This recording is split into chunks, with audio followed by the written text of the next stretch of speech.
Hi, I'm Jenny with In Touch, and we're back with another installment of 90 Day Follow-Up.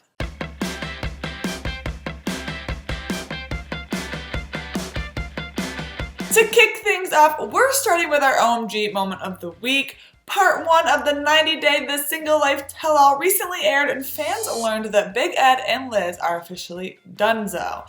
And Big Ed's castmates are not happy with him. Basically, the couple credited Ed moving way too fast as the reason for their failed relationship, and Liz spilled some serious tea about how much of a Ed is. For one, he broke up with her 2 weeks after she introduced him to her grandparents, knowing how big of a deal it was for her to introduce him to her family. It was also revealed that Ed would kick Liz out of his house when they would argue, which apparently happened quite frequently. And then, after their breakup, he told her he was going to date a ton of different women until he found, quote, the one, knowing full well how much Liz cared about him. If you're feeling riled up after hearing these revelations, you are not alone. Even Cult, the show's ultimate asshole, told Ed he's a piece of shit, saying, quote, you sound like a piece of shit that would make me blush, and that's saying something. I gotta say, I agree with Cult on this one, and I never agree with Cult. Moving on to some 90-day news, Big Ed may be in the hot seat with a lot of fans right now, but there's a chance Pete Davidson is standing him harder than ever. As fans may know, the Saturday Night Live actor is a huge fan of Big Ed, telling The Breakfast Club, quote, I wouldn't get freaked out if I saw Leonardo DiCaprio, but if I saw Big Ed walking down 6th Ave, I would lose my mind. I would go insane. The 90 Day Fiance star caught wind of Pete's love for him and made a cameo that he shared on Instagram, and y'all, it's pretty epic. Pete, I understand you're a huge fan. Dude, you made my day, so thank you so much for being a fan of the show and a fan of Big Ed. I absolutely love you on the King of Staten Island, I believe, and then, of course, Saturday Night Live, you're the funniest. So come down to San Diego, kick it with my mom and Teddy. We'll go drink some Malbec or do whatever you want. Take care, buddy, and thanks again for the love. Big Ed wasn't the only one experiencing drama on the recent tell-all. We got the tea on Danielle and Robert's relationship, and unfortunately, though their date seemed to go really well, they haven't had another one. Danielle explained that there's been a lot of excuses in regard to why they haven't been able to meet up, saying, quote, he keeps telling me different excuses. First it was his car got stolen, then it was the holidays, and then I started school. Now he's having medical issues. I've tried to keep the faith that he's telling the truth, but I just don't know. I think if this show has taught us anything, it's to follow your gut, and Danielle seems pretty certain that he's lying.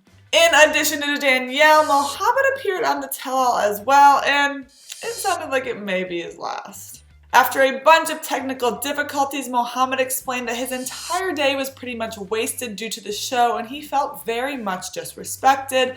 But then Sean Robinson asked him if he was dating anyone, and he flew off the wagon, saying, quote, that's my personal life. I'm not going to share my personal life with anyone. There are better things that you can talk about. This is going to be the last time I'll appear on this TV show. That's it. This is too much.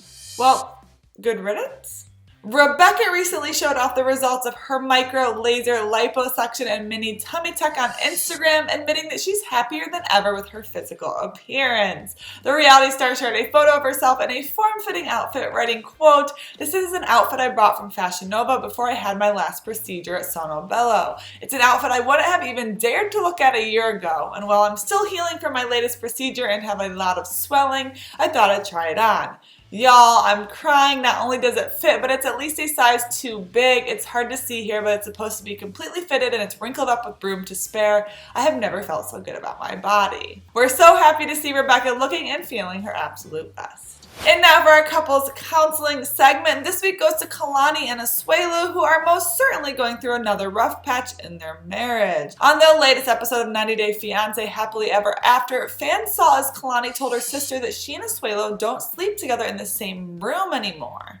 Later, fans saw Kalani breach the subject with Asuelu regarding their sex lives, and well, it took a turn for the worst. Initially, the conversation seemed to be going well. Kalani suggested role-playing and sex toys, but then Asuelu got defensive in regard to how much he does for his wife, and well, things blew up. Kalani ended up getting emotional from their argument and started crying, which Asuelu immediately got pissed at her for doing. At this point, there just doesn't seem to be a way for Kalani to communicate properly with Asuelu, and it's pretty heartbreaking. I want things to work out for the couple, but I also think Kalani deserves way better. It will be interesting to see how things pan out this season.